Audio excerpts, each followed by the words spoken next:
السلام علیکم ورحمۃ اللہ وبرکاتہ۔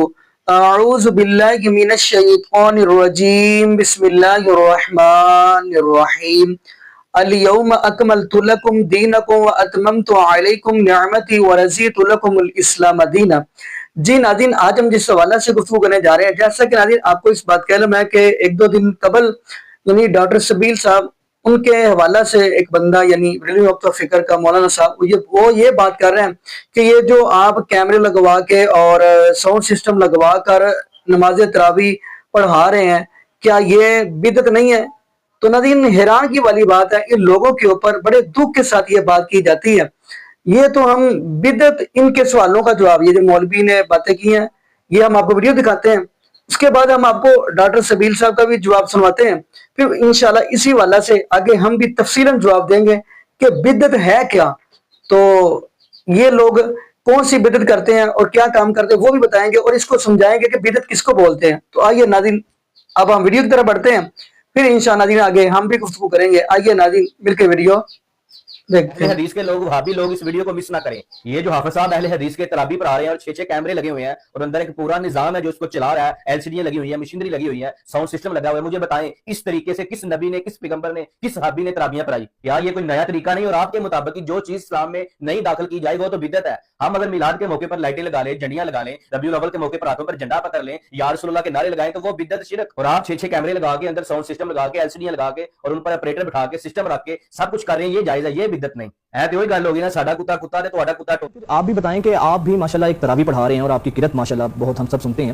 تو اس پر بھی ایک طبقہ جو ہے تنقید کر رہا ہے بہت زیادہ، تو یہ پہلے جواب دیں کہ کیا ضروری ہے کہ تراویح ویسے نہیں ہو سکتی 20 کیمراز لگا کے اتنا بڑا پروڈکشن لگا کر اور وہ تراویح دنیا کو آ رہی ہے، لوگ کریں یہ ریاکاری یا کچھ اس طرح کی آپ پہ تنقید ہو بہت رہی سی ہے؟ چیزیں سامنے آ رہی ہیں۔ ہمارا کسی سے اعتراض نہیں ہے، ایون میں کبھی زندگی میں کسی پہ تنقید نہیں کرتا، لیکن یار مجھے سمجھ نہیں آ رہی کہ ناقدین کا مسئلہ کیا ہے۔ ایک پوائنٹ کے اوپر اکٹھے ہو جانا، ان کو مسئلہ کیمروں سے، تو اس پہ ڈیبیٹ کر لیتے ہیں کہ کیمرے کا استعمال نہیں کر سکتے، یا ہم وہی ڈیبیٹ کر لیتے ہیں کیمرہ حلال ہے حرام ہے، ہم وہ ڈیبیٹ کر لیں کیمرہ مسجد میں نہیں استعمال کر سکتے، پھر اگین بحث یہ آتی ہے کہ بھائی مسجدوں میں آپ کے مؤذن برائڈل شوٹس تو ہوتے رہے ہیں، مسجدوں کے اندر محفلوں کا بھی انعقاد ہوتا رہا ہے، مسجدوں کے اندر آپ کے ٹی وی پروگرامز بھی جو ہے وہ شوٹ ہوتے رہے ہیں، تو کیا مسجد میں کیمرہ؟ اچھا مسئلہ کیا ہے کہ ڈاکٹر سبیل اکرام مصلی کے اوپر تراویح پڑھا رہا ہے، کھڑا ہوا ہے اور لوگ سن رہے ہیں، مسئلہ یہ ہے، تکلیف یہ ہے جو میں آئیڈینٹیفائی کر سکا ہوں، تو یہ تکلیف تو پہنچتی رہے گی، وجاہت بھائی یہ پہلی بار تو نہیں پہنچی، ماضی میں پہنچی ہے اور انشاءاللہ پہنچتی رہے گی بڑے اچھے طریقے سے۔ اور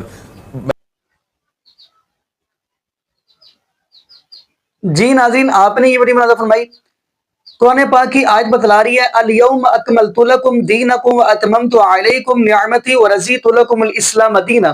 اللہ رب العالمین فرماتے ہیں میرے محبوب علیہ الصلوۃ والسلام جی، ہم نے آج کے دن آپ کے اوپر دین اسلام کو مکمل کر دیا اور اپنی نعمتوں کا بھی اتمام کر دیا۔ اگر آپ کے لیے پسند کیا تو دین اسلام کو پسند کیا۔ ناظرین، اب دین اسلام مکمل ہو گیا ہے، میں بات کر رہا ہوں دین اسلام مکمل ہو گیا، اب اس کے اندر نہ ہی اضافہ کیا جائے نہ ہی کمی کی جائے۔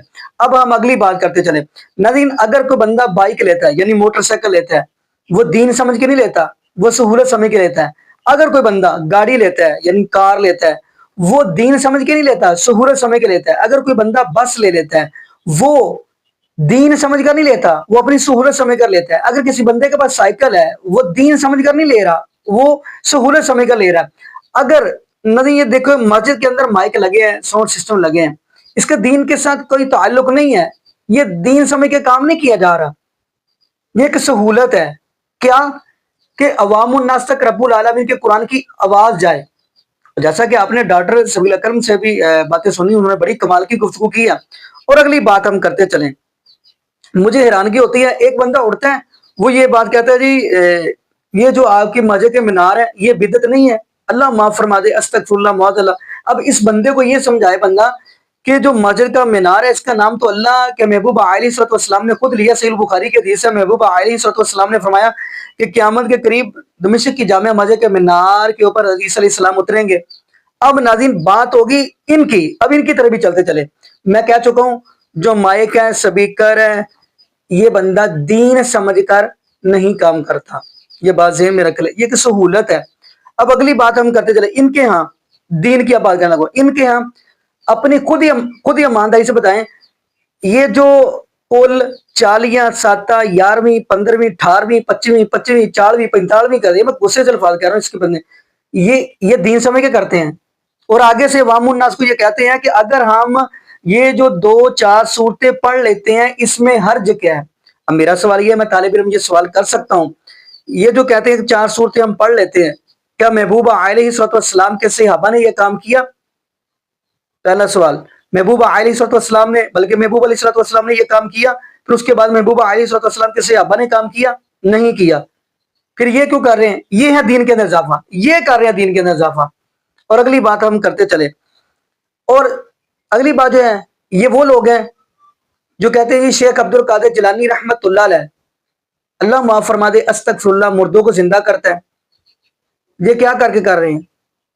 یہ دنیاوی باتیں کر رہے ہیں, یہ دین سمجھ کے کہہ رہے ہیں نا کہ شیخ عبد القادر جیلانی رحمت اللہ علیہ مردوں کو زندہ کر دیتے ہیں. اچھا جی, دوسرا بندہ اٹھتا ہے, کہتے ہیں جی جو محی الدین چشتی ہے وہ تو لگاتا ہے پار کشتی, عوام الناس کو سنا رہے ہیں نا. میں یہ بات کہتا چلوں کہ اس بندے کو, جو بریلوی نقطہ فکر کا مولانا صاحب ہے نا, اس بندے کو میں نے جو نچوڑ نکالا ہے نا, میں طالب علم ہونے کے ناطے اگر میرے جگہ کوئی مسٹیک ہو تو آپ میرے بھائی ہیں, آپ اصلاح کر سکتے ہیں. مجھے خوشی ہوتی ہے کہ آپ میری اصلاح کرتے ہیں, ورنہ میرا رب جانتے ہیں جب آپ میری اصلاح کرتے ہیں مجھے بڑی خوشی ہوتی ہے کہ میرے بھائی نے مجھے میری اصلاح کی ہے. میں یہ کہتا ہوں بریلوی نقطہ فکر جو مولوی ہے نا, اس بندے کو مائک سے تکلیف نہیں, یعنی مائک سے مسئلہ نہیں, کیمروں سے مسئلہ نہیں, اس بندے کو مسئلہ یہ تھا کہ یہ عوام الناس تک, لوگوں تک رب العالمین کا قرآن پہنچا رہے ہیں, یہ مسئلہ ہے. اب کہیں گے یہ کیوں؟ کیونکہ یہاں پہ بات یہ بھی ذہن بٹھا لے, کیونکہ یہ وہ طبقہ ہے بریلوی نقطہ فکر کا, نہ تو یہ خود عوام الناس کو ترجمے کے ساتھ قرآن پڑھنے دیتے ہیں اور نہ یہ خود پڑھ کر سناتے ہیں. آپ کہیں گے یہ کس نے کہا ہے؟ آپ سرچ کریں مفتی سے ہمارے پاس تاریخ, بلکہ ان کے کئی علماء اٹھا کے سرچ کریں, وہ کہتے ہیں جی ترجمے کے ساتھ قرآن نہیں پڑھنا, آپ گمراہ ہو جاؤ گے, اللہ معاف فرما دے. بلکہ دیوبند کے اندر بھی ایسے ہیں, مفتی عبد الباسط قریشی نکال لیں, وہ بھی یہ بات کہتے ہیں. جو حق بات ہے وہ میں کروں گا. اچھا, نہ یہ خود عوام الناس کو قرآن پڑھنے دیتے ہیں ترجمے کے ساتھ, نہ یہ خود سناتے ہیں. کیوں؟ کیونکہ یہ جو ٹکر پانی لگا ہوا ہے نا, یہ ان کا جاتا رہے گا. یہاں پہ مجھے ایک بات یاد آ گئی ڈاکٹر طاہر القادری کی, چلے وہ بھی بات کرتے چلے.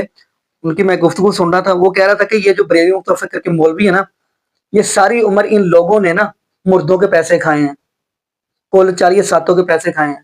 میں حیران ہو رہا تھا کہ ان کے نقطہ فکر کا بندہ یہ باتیں کر رہے ہیں. باقی ناظرین, بڑے دکھ کے ساتھ یہ بات کر رہا ہوں, اس بندے کو یعنی یہی ٹینشن ہوئی, یہی مسئلہ ہوا کہ جی عوام الناس تک قرآن پاک کیوں پہنچایا جا رہا ہے, یہ دکھ ہوا ہے اس بندے کو. باقی ناظرین, میں یہ میرا بھائی ہے, میں اس کے یہ اصلاح کے لیے ساری باتیں کی ہیں, وہ الگ بات ہے, تھوڑی جذبات میں باتیں کر گیا ہوں.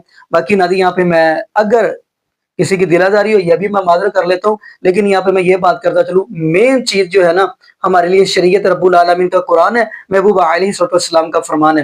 اور یہاں پہ یہ بھی دعا کرتے چلے اللہ پاک ہمیں عقیدت توحید نصیب فرمائے, اور اللہ پاک ہمیں محبوب علیہ الصلوۃ والسلام کی شریعت کے مطابق زندگی گزارنے کو سیکھ دے, اور اللہ پاک ہمیں 5 وقت کا پکا سچا نمازی بنائے. اور جتنے بھی بے اولاد جوڑے ہیں اللہ پاک سب کو نیک نورینہ صحت تندرستی والی, ایمان والی, لمبی زندگی والی اولاد عطا فرما دے. جزاکم اللہ خیرا, احسن جزا. السلام علیکم ورحمۃ اللہ وبرکاتہ.